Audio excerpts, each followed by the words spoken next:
Sanibonani, igama lami Lunto futhi wakwaGumede, and welcome to our channel. I hope you enjoy. Guys, come through. Good morning. I hope everyone is doing good. Welcome back to my channel, guys. Please like, comment, subscribe. Please help me grow this channel. This is episode 4 of Married at First Sight Mzansi. Guys, we get to see a lot of the couple's personalities coming out, a lot of shade being thrown here and there, but it's good drama, it's good TV. In this episode, you get to see the couples reflect on the reunion dinner. They talk about who they would like to get to know, who they would want to be friends with, which couple they think will make it, and the different dynamics in the group. Like, I also noticed that there are some couples who think they're better, or couples who want to portray this perfect relationship, but we'll talk more about that as we go along. As this experiment progresses, I am starting to see dynamics change and shift in the group. You do see some couples trying to portray this perfect image, while others are genuinely showing that they are struggling. There's a growing disconnection between the couples. There's no unity or support. I feel like everyone is trying to control their own narrative, making sure that they protect their relationship from scrutiny. They deal with whatever issues they deal with behind the scenes and portray this united front in front of the other couples. If that's the case, then those couples will be exposed sooner or later. For me, I think Ukumo, Tabang, Kuto, Detwanelo, and Zithobile are very honest about the experiment. You can see in the interactions how they speak to one another. The energies, guys, the energies don't lie. They can lie with their mouths, but the energies don't lie. So they must be careful not to appear as though they are faking it. When it comes to Boitebo and Sebenzile, I feel like Boitebo often exaggerates the level of connection that they have. If it's real, then she might be the one who's more invested than the guy, because the guy doesn't give me, I'm obsessed with you, I love you that much. He's giving me slow burner, someone who's taking his time. He's not giving me, I'm ready to go full in. No. But Boitebo, she seems over zealous. Too much, man, like she's too deep in it. I do hope that she slows down, gives herself some time to get to know the guy before she jumps head in first. Utami, on the other hand, guys, I don't know what he wants in the show. He is wasting his time. I can already tell you that he is not making an effort to get to know this woman, to understand her, to support her, reassure her. I don't think he's making an effort, which is why Zithobile is always emotional. We don't know what's happening behind the scenes, but ngathi kuningi. Okay, guys, so when they were all speaking about what they think about the other couples, it got me thinking about me as a viewer watching them, how the dynamics will change and the possible friendships that might form. Firstly, Mina, I just think Dentwanelo and Kuto, along with Utami and Zithobile, would be great friends, because the ladies are very mature, more on the serious side. They don't have time to entertain nonsense. Nonsense ka Boitebo, no. No Kumo. I feel like sometimes they were very immature. The thing I foot is that Zithobile connects well with Udintwanelo more, because I saw when she was opening up about how she is struggling in this experiment, Dintwanelo was very attentive and allowing her to speak her mind. I didn't quite get the energy from the other girls. I felt like they were making a joke out of everything. So I think while they get closer and get to know one another, the guys can also get to know each other. Another friendship that I think might work is Usebenzile no Boitsepo with Thabang and Kumo. I don't think the girls like each other, but I think they can make it work because the vibes in both their relationships are similar and they have common interests. They like going out, they like good vibes, they might connect in that sense. And also Uthabang and Usebenzile might face similar struggles in future. They both seem to have this traditional side to them, even though they are married to modern women who expect their husbands to share all the responsibilities in the household. When it comes to friendships that won't work, you guys, we just know Sebenzile and Tami are gonna have trouble becoming close friends because Tami and Boitsepo don't like each other. I mean, Tami is too traditional for Boitsepo and Boitsepo is too headstrong and opinionated for Utami. But Utami doesn't realize Uguti he married someone who thinks exactly like Boitsepo. It's just that she struggles to speak her mind, which makes her come across as very emotional. I think Uzitobile realizes that she made a big mistake coming to the show, Jay. I think she was expecting to get maybe a Kuto kind of guy, but got the worst out of the bunch. Another friendship that might not work is Usebenzile no Boitsepo with Udinswanelo and Ukutu. Yo, hey, those ladies, Uboitsepo and Dinsanelo, don't like each other. As I mentioned on my episode 1 review, I think Uboitsepo feels intimidated or threatened by Udinsanelo and her relationship. I feel like there's some sort of weird vibe. I think maybe Boitsepo thinks Dinsanelo thinks she's better than everyone, but maybe it's a personality thing, that she carries herself in a certain way, and then that might rub people the wrong way. But I hope they give each other a chance to get to know one another. Uboitsepo is definitely competing with Udinswanelo, so we'll see how that plays out. Another thing, guys, I don't see Dinswanelo and Kuto being friends with Thabang and Kumo as like couples because Thabang has a problem with Ukuto not drinking.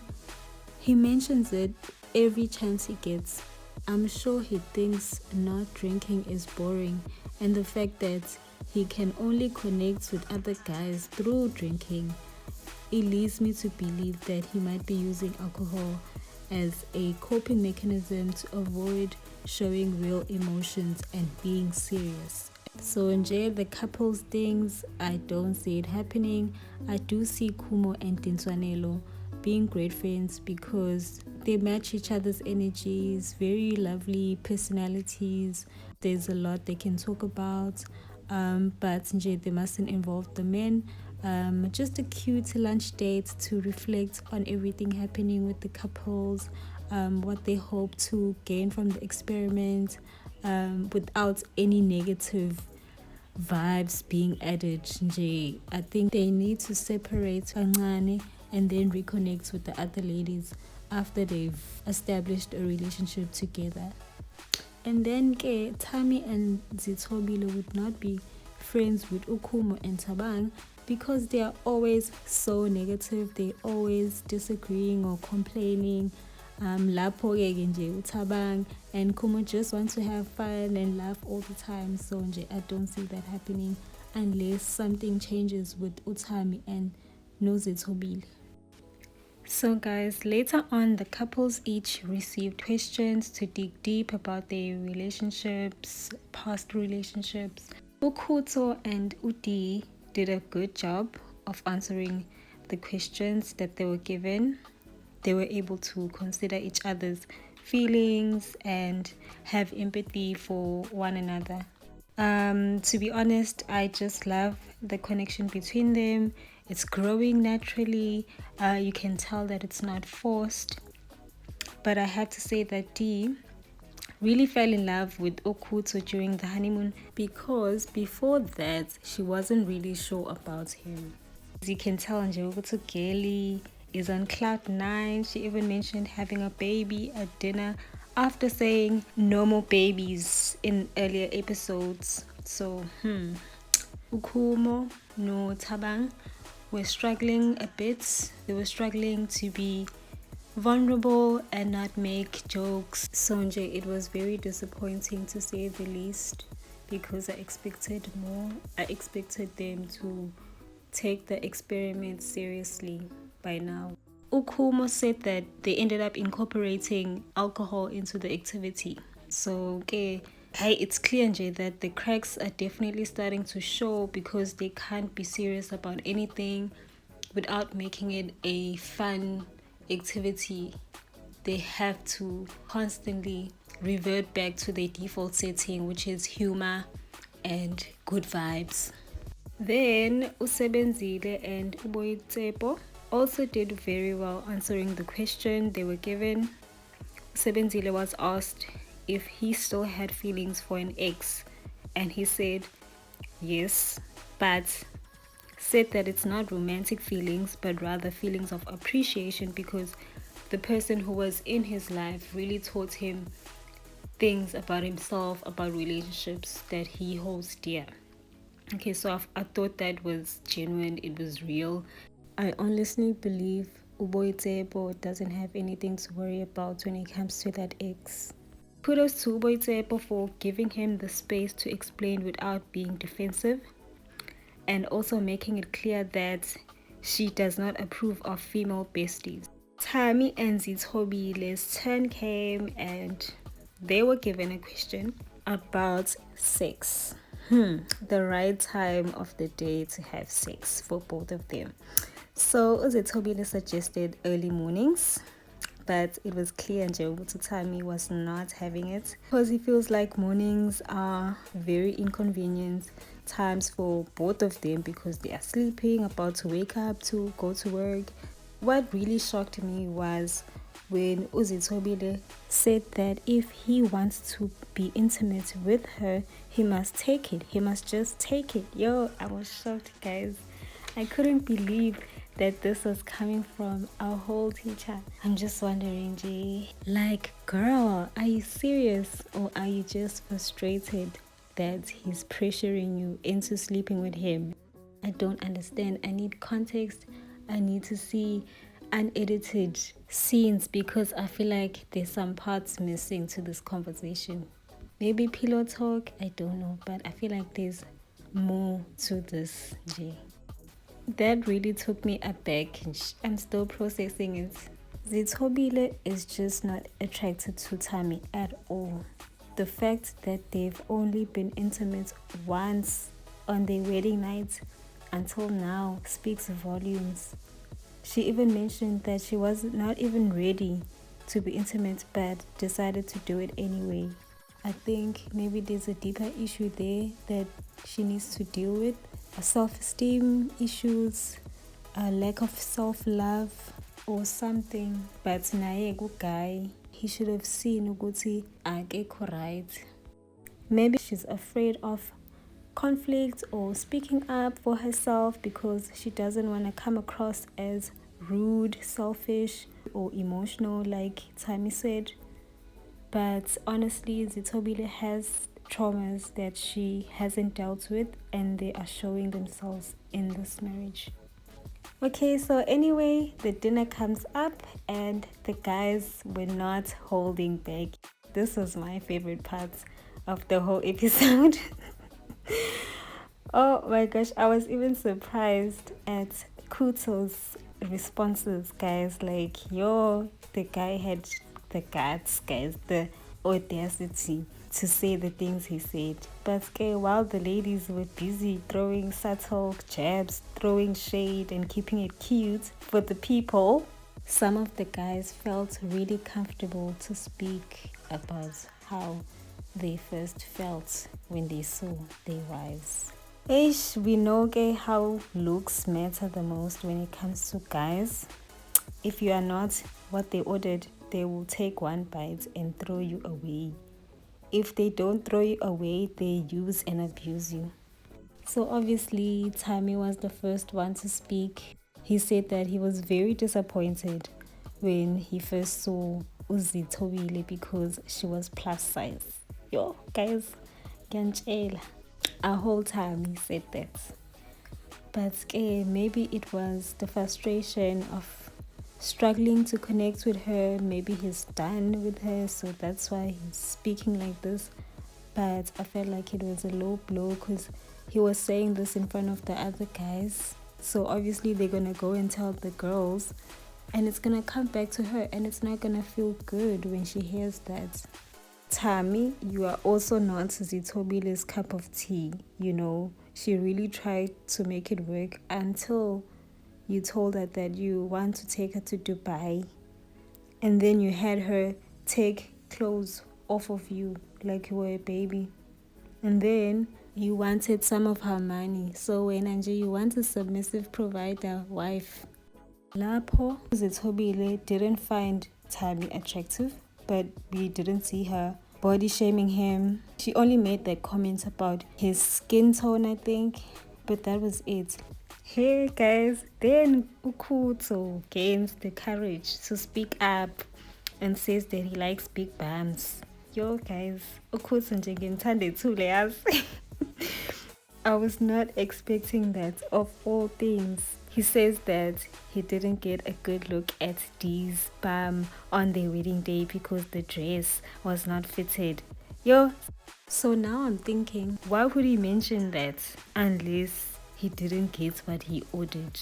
But he didn't say he wants a woman with a big bum because he knows that's stupid. It's not a requirement, it's not a quality that you look for if you want a long-term relationship. So basically the only thing that's stopping Ukutso from finding his wife is the fact that he likes big bums. He's gonna miss out on good people if big bums are a thing for him.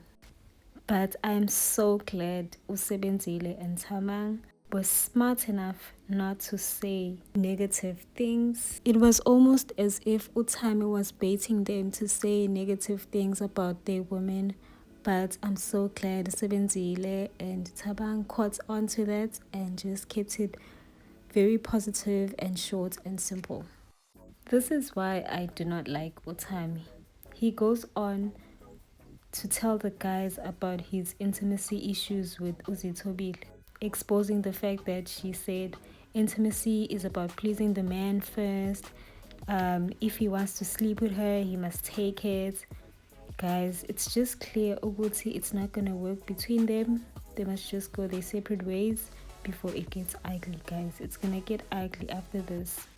On the other side, Uyagoa Uzitobile, guys, she feels so left out because the other ladies are enjoying their marriages and she's not receiving the support that she is looking for.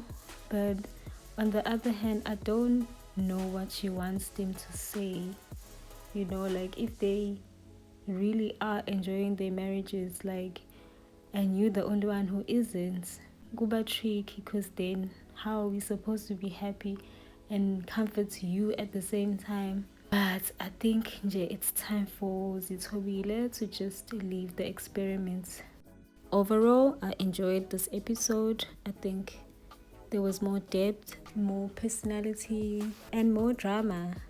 And lastly, before I go, I just want to say this. If they didn't show us a clip of Zitobile saying that if Tammy wants to be intimate with her, he must take it, and he was relaying that to us viewers or telling the guys that she said that, I would not have believed that. That really blew my mind, to be honest. I'm still trying to understand where she was coming from, but I have no words. But hopefully as we go along, she gets to talk more about her traumas, her insecurities. Maybe that will put everything into perspective. We've come to the end of my review of episode 4, Married at First Sight Mzansi. Thank you guys for hanging around with me. Please like, comment, subscribe. See you on the next one. Nibe writing, Gansand.